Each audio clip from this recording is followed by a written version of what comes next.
प्रीति सिंह, विजय class की तरफ से। हम इससे पिछली की क्लास में हिंदी व्याकरण के अंतर्गत क्रिया के बारे में पढ़ रहे थे। क्रिया के हमने परिभाषा वगैरह देखी, क्रिया धातु के बारे में देखा। फिर आपकी अगली क्लास में हमने क्रिया के भेद पढ़ाए थे, जिसमें आपको सकर्मक और अकर्मक क्रिया के बारे में पढ़ाया था और सकर्मक और अकर्मक कैसे हम पहचानते हैं। ठीक है, आज हम देखते हैं क्रिया के कुछ अन्य भेद जो आपसे पूछे जाते हैं। कुछ अन्य भेद भी आते हैं उसमें, जैसे कि आपका पहला आता है सहायक क्रिया। सहायक क्रिया, सहायक क्रिया किसे कहते हैं? यह मुख्य क्रिया के साथ प्रयुक्त होकर अर्थ को स्पष्ट व पूर्ण करने में सहायता देता है। सहायक क्रिया क्या होती है? यह मुख्य क्रिया के साथ प्रयोग होकर, मुख्य क्रिया के साथ प्रयोग होकर अर्थ को स्पष्ट व पूर्ण करने में सहायक होती है। सहायक होती है। ठीक है, सहायक क्रिया कौन सी होगी? जो आपकी मुख्य क्रिया के साथ प्रयोग होकर के उसके अर्थ को स्पष्ट करती है या उसके अर्थ को पूर्ण करती है, वो आपकी क्या कहलाती है? सहायक क्रिया कहलाती है। जैसे सहायक क्रिया में जैसे आपका होता है मैं घर जाता हूं। जैसे आपका ये वाक्य है, मैं घर जाता हूं। मैं घर जाता हूं, मैं आपका कर्ता, घर आपका कर्म और जाना आपकी क्रिया हो गई। ठीक है, लेकिन सहायक क्रिया क्या है? जाता हूं। ता हूं कैसा शब्द है आपका? ये आपकी सहायक क्रिया हो गई, जो कि आपकी मुख्य क्रिया जाना जो है उसके साथ जुड़ करके क्या कर रहा है? अर्थ को पूर्ण कर रहा है, अर्थ को स्पष्ट कर रहा है। तो अर्थ को पूर्ण या स्पष्ट करने के लिए जिसकी हम सहायता लेते हैं वही आपकी सहायक क्रिया। जैसे कि मैं घर जाता हूँ, मैं काम करता हूँ, राधा जा चुकी, चुकी, रहा है, रही है, ता है, ती है। तो ऐसे जो शब्द अंत में प्रयोग किए जाते हैं वो आपकी क्या? सहायक क्रिया के रूप में होते हैं। ठीक है, ये आपका पहला एक हो गया सहायक क्रिया। दूसरा आपका आता है पूर्वकालिक क्रिया। पूर्वकालिक क्रिया, पूर्वकालिक क्रिया क्या होती है? जब कर्ता एक क्रिया को समाप्त करके दूसरी क्रिया करने लगता है तो वो क्या आपकी कहलाती है? पूर्वकालिक क्रिया के अंतर्गत आता है। जैसे क्या हुआ पूर्वकालिक क्रिया? जब कर्ता एक क्रिया समाप्त करके दूसरी क्रिया करने लगता है तो उस वाक्य में क्या होता है? पूर्वकालिक क्रिया होती है।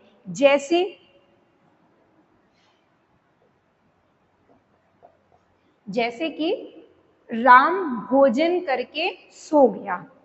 जैसे राम भोजन करके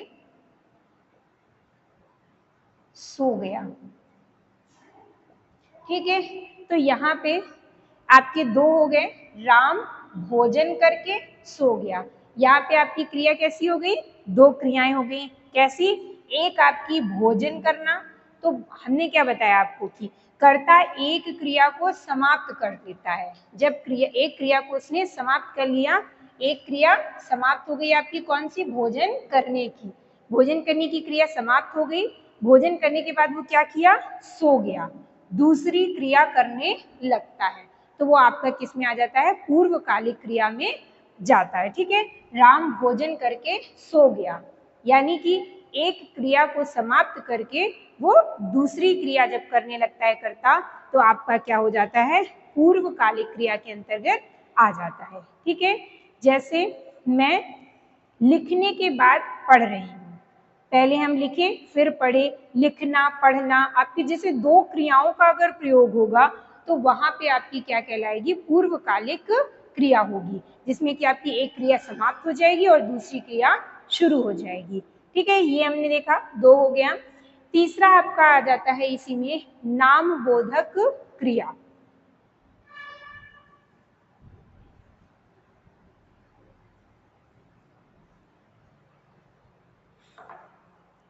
तीसरा है आपका नामबोधक क्रिया।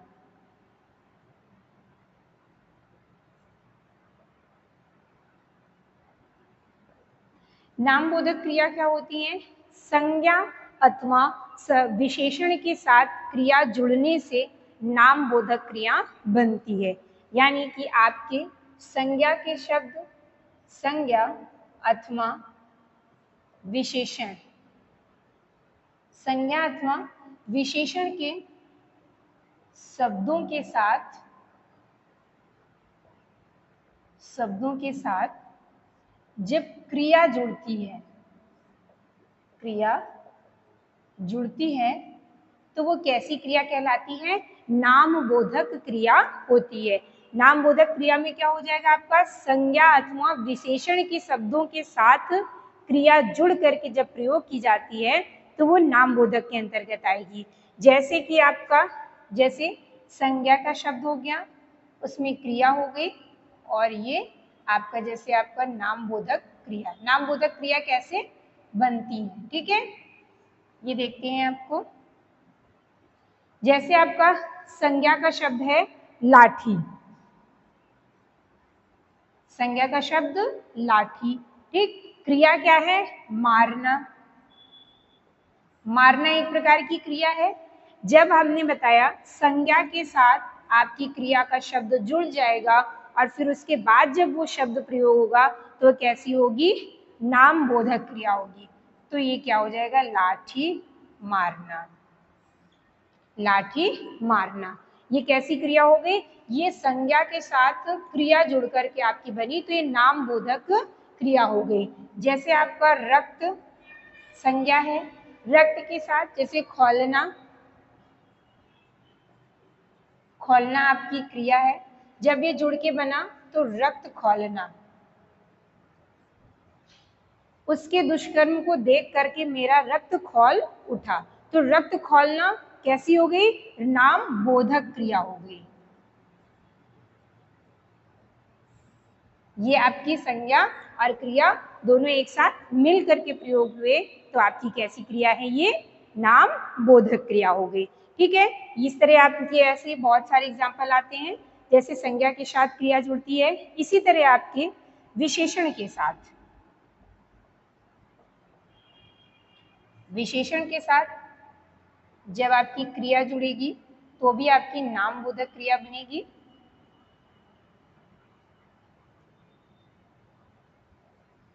जैसे विशेषण का शब्द कौन सा है आपका, दुखी, और क्रिया हो गया होना। ठीक, इन दोनों को जोड़ करके जब एक शब्द के रूप में प्रयोग होगा, दुखी होना, दुखी होना, तो ये किस प्रकार की क्रिया बन जाएगी, नामबोधक क्रिया हो जाएगी। जैसे पीला, और यहाँ पे हो गया क्रिया के रूप में पढ़ना, पढ़ना एक क्रिया होती है, पीला पढ़ना।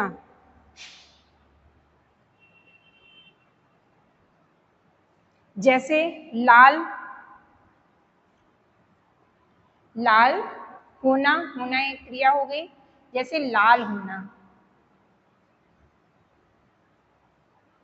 जैसे कोई व्यक्ति जब गुस्से में होता है तो लाल हो जाता है, तो लाल होना यानी कि क्रोधित होना, या आपने शब्द सुना होगा लाल होना, पीला पड़ना, पीला पड़ना यानी कि वो बीमार होना। ठीक है, तो इस तरह देखा है, लाल होना, लाल आपके विशेषण है, होना आपकी क्रिया है, दोनों एक साथ जुड़ करके बने तो क्या बन गया आपका, नामबोधक क्रिया। ठीक है, आपको समझ में आ गया। नामबोधक क्रिया होती है जो संज्ञा अथवा विशेषण के साथ क्रियाएं जुड़ करके शब्द बनाती हैं, वो आपकी किसके अंतर्गत आएगी? नामबोधक क्रिया के अंतर्गत।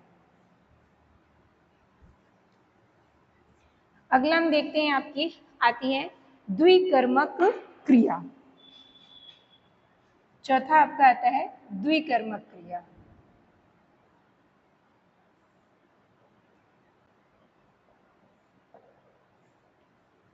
द्विकर्मक क्रिया क्या होती है? जिस क्रिया के दो कर्म होते हैं वो क्या होती है? द्विकर्मक क्रिया होती है। जिस क्रिया के दो कर्म होते हैं वो आपकी द्विकर्मक क्रियाएं होती हैं, या वे सकर्मक क्रिया जिनके लिए वाक्य में दो कर्मों की आवश्यकता होती है। जितनी भी आपकी द्विकर्मक क्रियाएं होंगी वो किस प्रकार की होंगी? सकर्मक क्रिया होंगी। द्विकर्मक क्रियाएं कैसी होंगी? सकर्मक क्रियाएं होंगी। और सकर्मक क्रियाएं में आपकी द्विकर्मक क्रिया, जैसे सकर्मक क्रिया में द्विकर्मक क्रिया में दो कर्म प्रयोग किए जाएंगे, दो कर्म, जिसमें से आपका एक कर्म जो होगा वो प्राणीबोधक होगा, प्राणीवाचक होगा या प्राणीबोधक होगा, प्राणीवाचक कर्म होगा। ठीक है, द्विकर्म यानी कि क्रिया को कार्य करने के लिए कितने? दो कर्मों की आवश्यकता होती है, और दो कर्म में आपका जो एक कर्म होगा वो प्राणीवाचक कर्म होगा, और दूसरा जो है वो कैसा होगा? निर्जीव होगा, निर्जीव कर्म होगा। ये आपको ध्यान रखना है। द्विकर्मक क्रिया में जो आपकी क्रिया प्रयोग होती है वो कैसी होती है? सकर्मक क्रिया होती है, और उस दो कर्म में जो प्रयोग होते हैं तो दो कर्म का पहला एक आपका होता है प्राणीवाचक और दूसरा होता है आपका निर्जीव कर्म होता है। कैसे? जैसे कि हमने एक आपका उदाहरण लेते हैं, जैसे मैंने राम को पेन दिया। जैसे मैंने राम को पेन दिया। ठीक है, प्राणीवाचक में आपको समझ में आ रहा है कि प्राणीवाचक कैसा शब्द होगा? ये जीवित प्राणी को दर्शाता है। प्राणीवाचक आपका कैसा है? जीवित प्राणी को दर्शाएगा। ठीक है, और निर्जीव कर्म में आपका क्या हो जाएगा? किसी निर्जीव वस्तु को दर्शाएगा। अब यहाँ पे ये वाक्य है, मैंने राम को पेन दिया। राम आपका कर्ता हो गया, देना आपकी क्रिया हो गई। कर्म यहाँ पे क्या प्रयोग हो रहे हैं? दो कर्म प्रयोग हो रहे हैं, एक आपका राम है, दूसरा आपका पेन। ठीक है, दो कर्म आपके प्रयोग हो रहे हैं। अब यहाँ पे हमने क्या बताया? आपकी जो द्विकर्मक होती है उसमें कैसा? एक प्राणीवाचक होता है और दूसरा कैसा है? निर्जीव। ठीक, तो इसमें क्या हो गया? राम कैसा है? ये प्राणीवाचक है, प्राणीवाचक कर्म, और पेन कैसा है? निर्जीव कर्म है। समझ में आया? द्विकर्मक क्रियाओं में दो कर्मक में दो कर्म प्रयोग होंगे। किसी भी क्रिया को करने के लिए दो कर्मों का प्रयोग किया जाएगा, और उसमें से दो कर्म में आपका एक कर्म जो है वो प्राणीवाचक होगा और दूसरा कर्म आपका निर्जीव होगा। ठीक, जैसे वह मुझे एक फूल दिखा रहा है। जैसे आपका वाक्य आया, वह मुझे एक फूल दिखा रहा है। ठीक है, वह मुझे एक फूल दिखा रहा है। वह कर्ता हो गया, दिखा रहा है आपकी सहायक क्रिया हो गई, जो अभी हमने इससे पहले पढ़ाया आपको। तो रहा है आपकी सहायक क्रिया हो गई, दिखाना आपका क्या हो गया? क्रिया हो गई। अब यहाँ पे मुझे और फूल दो शब्द हैं, तो मुझे और फूल ये दोनों क्या हो गए? ये दोनों कर्म हो गए। मुझे और फूल ये दोनों कर्म हो गए, दो कर्म प्रयोग हुए। दो कर्म में एक कर्म ये कैसा है? मुझे। ये कैसा है? मुझे यानी कि मुझे, तो मैं क्या हूँ? एक निर्जीव या सजीव? सजीव। तो जब सजीव में क्या आएगा? तो ये कर्म आपका प्राणीवाचक हो गया, और ये आपका हो गया निर्जीव।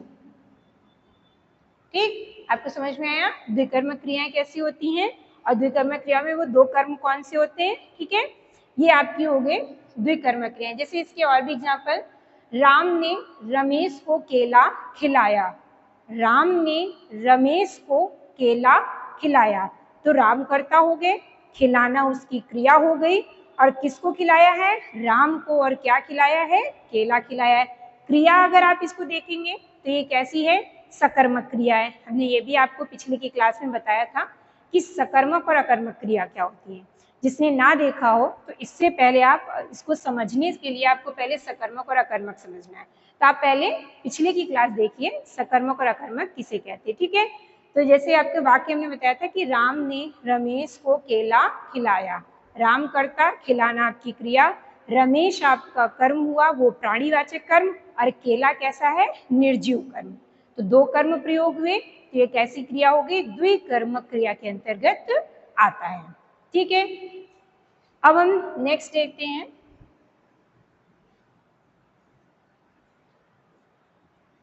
पांचवा एक आपसे पूछा जाता है संयुक्त क्रिया।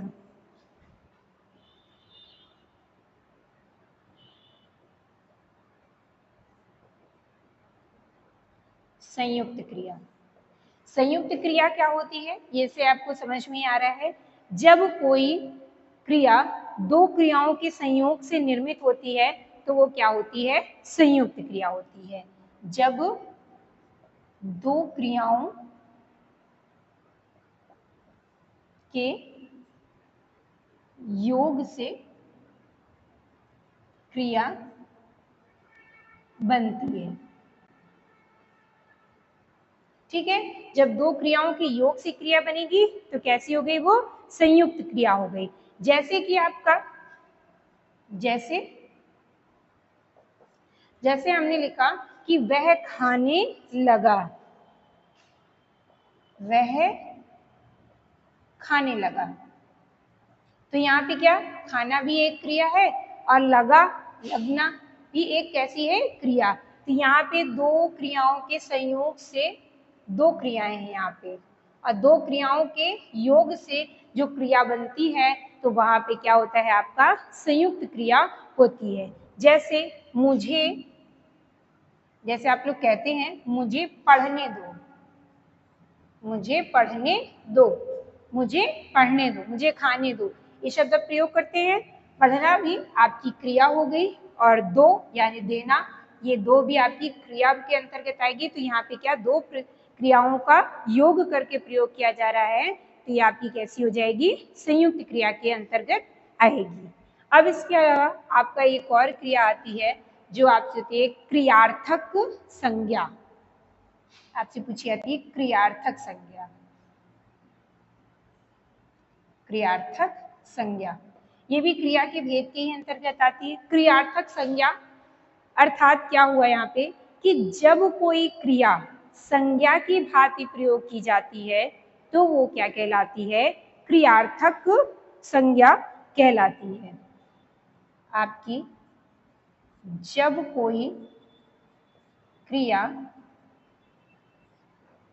संज्ञा के स्थान पर, संज्ञा के स्थान पर प्रयोग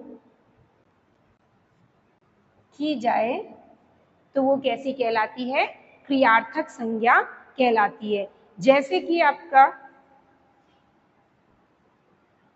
जैसे हमने लिखा कि टहलना स्वास्थ्य के लिए लाभदायक है, टहलना स्वास्थ्य के लिए लाभदायक है। ठीक है, तो टहलना ये क्या है, टहलना आपकी क्रिया है, लेकिन इसका प्रयोग कैसे हो रहा है, संज्ञा के रूप में। प्रयोग कैसे हो रहा है, संज्ञा के, क्रियार्थक संज्ञा, यानी कि जब क्रिया का प्रयोग जो है वो संज्ञा के स्थान पर हो या संज्ञा के रूप में प्रयोग किया जाता है तो वो कैसी कहलाती है, क्रियार्थक संज्ञाएं कहलाती हैं। जैसे आपके टहलना स्वास्थ्य के लिए लाभदायक है, तो टहलना ये आपकी क्रिया होकर के भी संज्ञा के स्थान पे प्रयोग हो रही है, संज्ञा की तरह प्रयोग हो रही है, तो कैसी आ गई आपकी ये क्रियार्थक संज्ञा। जैसे देश के लिए मरना कीर्तिदायक है, देश के लिए मरना कीर्तिदायक है। अब यहाँ पे देश के लिए मरना, मरना कैसा शब्द है, मरना जो है वो आपकी क्रिया है, लेकिन यहाँ पे मरना शब्द जो है वो संज्ञा के रूप में प्रयोग हो रहा है। ठीक है, मरना कैसे है, संज्ञा के रूप में प्रयोग हो रहा है, तो यहाँ पे कैसी हो गई, ये क्रियार्थक संज्ञा हो गई। यहाँ पे आज हमने देखा क्रिया के प्रमुख जो अन्य भेदों के बारे में आपको बताया, जिसमें आपकी सहायक क्रिया, पूर्वकालिक क्रिया, नामबोधक, संयुक्त, द्विकर्मक और क्रियार्थक संज्ञा के बारे में देखा। अब आगे की क्लास में हम वाच्य के बारे में पढ़ेंगे। ठीक है।